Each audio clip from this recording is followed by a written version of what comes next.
Week 9 of the fantasy football season. Here's tight end starts at every matchup. Houston Texans at the New York Jets. Dalton Schultz, last week he had the best game of the season for him. 4 catches, 52 yards in that one. But this week a tougher matchup at the New York Jets, where their defense has been solid for the most part this season. I know they've had lapses at times, but tight ends really haven't done damage versus defense. And even with Stephon Diggs out of this ball game, I don't think Schultz is going to be a consistent option in this one, where we're going to see a lot of running the football, where the Jets have had trouble stopping the run over the last few weeks, especially. So Dalton Schultz, like I said, I have to see a little bit more consistency out of him to put in the lineup week in and week out.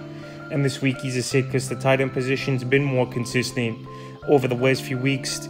Tyler Conklin's a borderline option. I know he found the end zone last week, but it's tough to trust Conklin, where he's the 4th or 5th option in this offense behind Breece Hall, Davante Adams, Garrett Wilson, Allen Lazard if he returns in this ball game as well. So right now, Tyler Conklin, he's had a couple pop games here and there, but this week at best he's a borderline option. Dallas Cowboys at the Atlanta Falcons. Jake Ferguson, he's a start. He's the number 2 option in this passing game for the Dallas Cowboys. I know the big games haven't been there for Jake Ferguson over the last few weeks, but in a better matchup this week for Dallas than it was last at San Francisco, I think we'll see Ferguson more involved in this ball game. We saw Cade Otton pop off for a monster performance versus Falcon defense, and I think Jake Ferguson could go off for a nice game this week. Start Kyle Pitts, 3 weeks in a row, big ball games for Kyle Pitts. Last week found the end zone twice, and him and Kirk Cousins are really hitting in the middle of the field. And we know Kyle Pitts, one of the best yard after catch tight ends in the league. So this week in a matchup versus a Dallas defense that just got torched by George Kittle,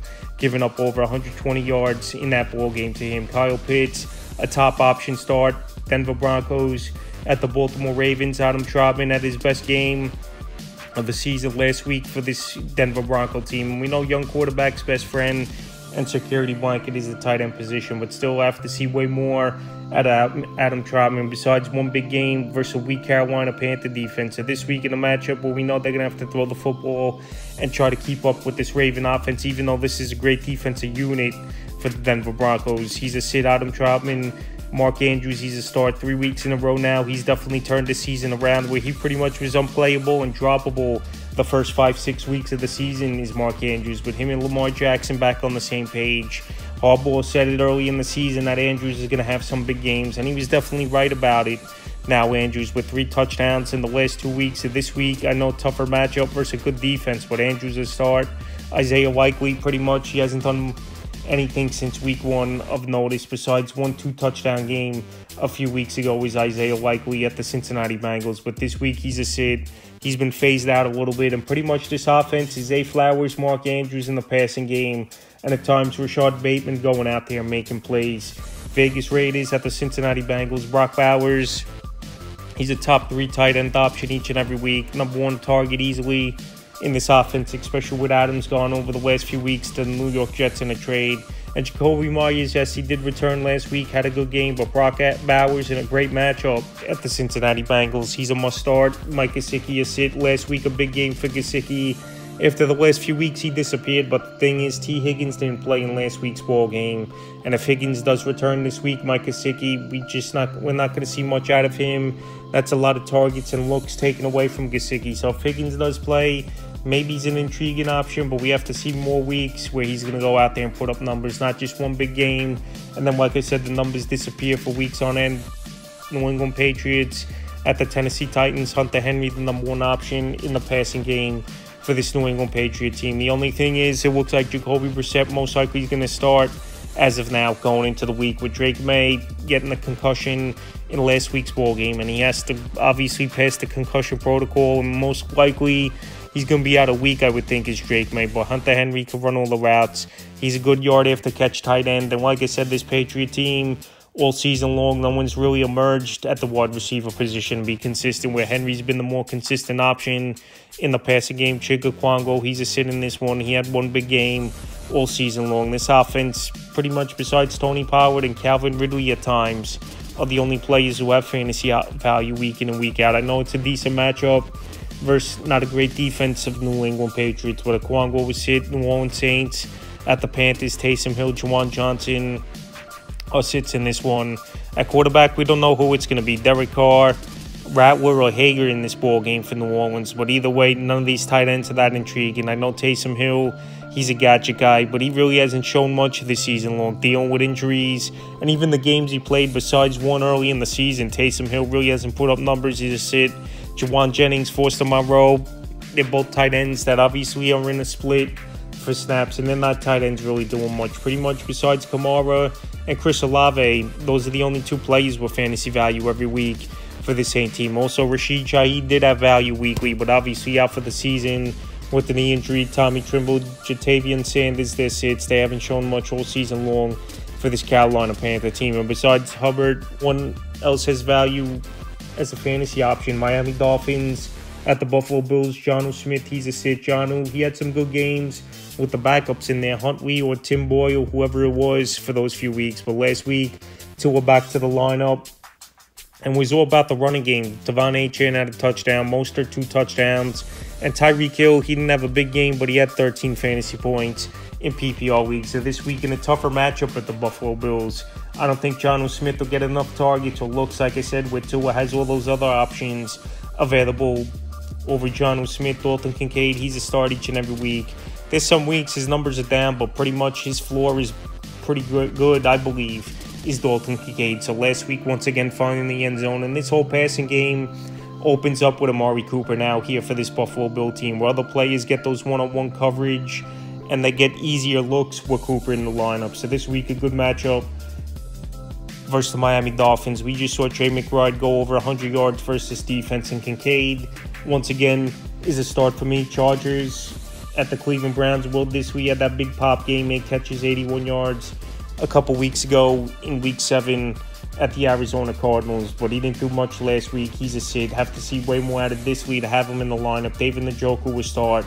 Number 1-2 option, arguably, you could say now in this offense with Jameis Winston. And this offense as a whole is upgraded big time with Winston in the lineup and Watson out for the season. So Njoku, one of the premier athletes at the tight end position. He can run all the routes. His 40 speed is great.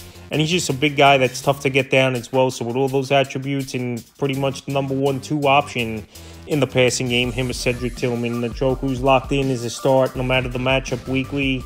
Commanders at the New York Giants. Zach Ertz, it's been a great year for him, and he's the number 2 option in the passing game behind Terry McLaurin. Guys like Luke McCaffrey, Noah Brown, Zacchaeus, they're pretty much inconsistent, and on snap shares are those players where Zach Ertz, he's out there a lot. I know he's in his mid-30s, but still getting open. He's got a good IQ, and him and Jaden Daniels a good rapport, and young quarterbacks always have the rapport and believe in the tight end as a security blanket. Theo Johnson, Daniel Bellinger sits. We've seen some flashes from Johnson this season, but this Giant offense has some good players, obviously. Malik Nabers having a great rookie year. Got Wando Robinson. Darius Slayton at times as number 3 wide receiver has been all right. Tyrone Tracy, Devin Singletary, even though Tracy had doubts going to play in this one after his head hit the turf last week. But we haven't seen much out of the tight end position. There sits Jacksonville Jaguars at the Eagles. Evan Ingram, you could arguably say he's the number 1-2 target in this offense. And now with Kirk out for the season with a broken collarbone, and now Brian Thomas banged up day-to-day with the rib injury, Doug Peterson said Evan Ingram, he could step right in to that number 1 option in the passing game easily and get peppered with even more targets, even though him and Trevor Lawrence the last couple of years have had a great rapport. So this week in a matchup where they're most likely going to be trailing early and often and have to throw a whole lot, I think Evan Ingram goes out there once again and is a good start. Dallas Goedert, we'll see if he returns after missing 2 games with the hamstring injury, and if he does, he's a start. I know he's going to be the 3rd, 4th option in the offense anyway in the pecking order, but Goddard's a good tight end in the red zone, especially where he comes up with some big plays. So if he plays in this ball game, I would give him the nod as a back-end option in your starting lineup. And Grant Calcaterra, if he's filling in once again, Dallas Goedert in this Eagle team, he's not really a tight end I have confidence in. Now, 2 weeks in a row, he's got the starting nod, is Calcaterra. And I know last week he had a decent ball game at Cincinnati, but he's like the 5th option, where now when he had 3 catches, 58 yards, but only 3 targets, so the targets haven't been there.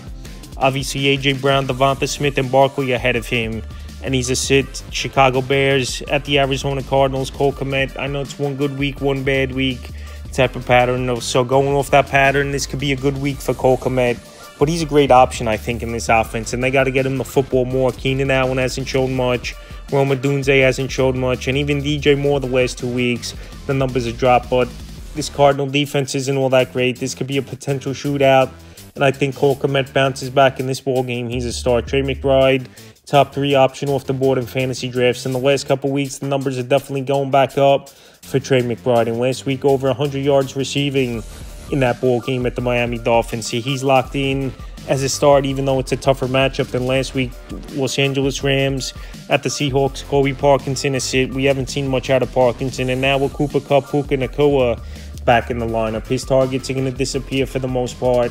And he's another player that's the 4th, 5th option in the offense. Noah Fant is sit. Last week could have been a ball game for Fant to step up and have a big game with DK Metcalf out of the lineup. But obviously that wasn't the case for Noah Fant, and that offense as a whole just didn't do much in that ball game. So I know the Rams give up second most fantasy points to tight ends on the season, but tight end all of a sudden the last 3-4 weeks has strengthened up, and guys like Noah Fant aren't start options.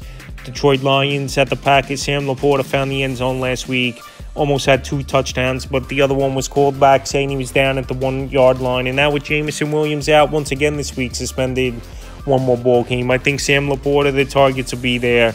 This is a matchup where it could be a high-scoring game between these two NFC North rivals.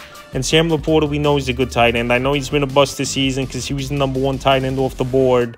And obviously the numbers haven't been there at all for Sam Laporta. But this week at the Packers, I think he got a decent game. Tucker Kraft to start in this one. Jordan Love, luckily it wasn't a serious injury where it stayed a day with the groin strain for Jordan Love. So I think Jordan Love, he'll play in this ball game. Him and Tucker Kraft have a great rapport. And Tucker Kraft, he's a tight end that has good yard after catch ability. We saw last week a 60-plus yard play he made in that ball game. He found the end zone. And like I said, this Green Bay Packer offense, the football gets spread out. But for the most part, most weeks it's Jayden Reed and Tucker Kraft playing good football. So if Malik Willis starts playing this game, obviously Tucker Kraft, his stock's going to go down a little bit. But like I said, if Jordan Love's playing, him and Kraft have a good rapport.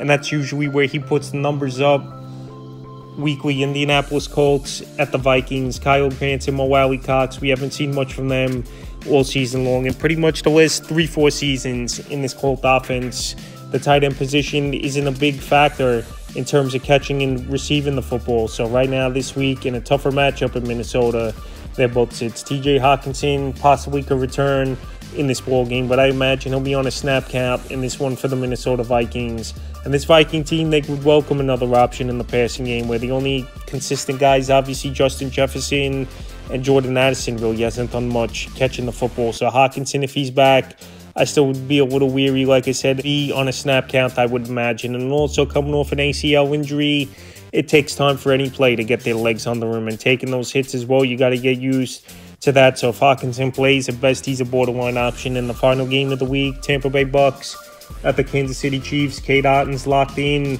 as a start each and every week. Big injuries to Mike Evans and Chris Godwin. Cade Otton looks like he might be the number 1 option in the passing game. And last week, he went off for a monster game, 9 catches, 81 yards, and 2 touchdowns versus the Falcons. Get peppered with targets. Like I said, a lot of unknown, a lot of young guys and veterans who haven't shown much in the receiving room. Now with the injuries to Evan Godwin's, McMillan, the rookie, Sterling Shepard, the veteran who's always banged up, and Trey Palmer. So I think Cade Otton, once again, could be the number 1 option in the passing game as a start. Travis Kelce, the number 1 option now in the passing game. I know DeAndre Hopkins got traded there last week, but Kelce last week, a big ball game it was for him at the Vegas Raiders. And this week versus a Tampa Bay team that can't stop anyone. And we saw Kyle Pitts go for 2 touchdowns last week. Kelce's a must start. And like I said, he's the number 1 option in the passing game. After last week, he showed he's back, 10 for 90 and a touchdown in that one at the Vegas Raiders. So that's tight end start sits every matchup for week 9 of the fantasy football season.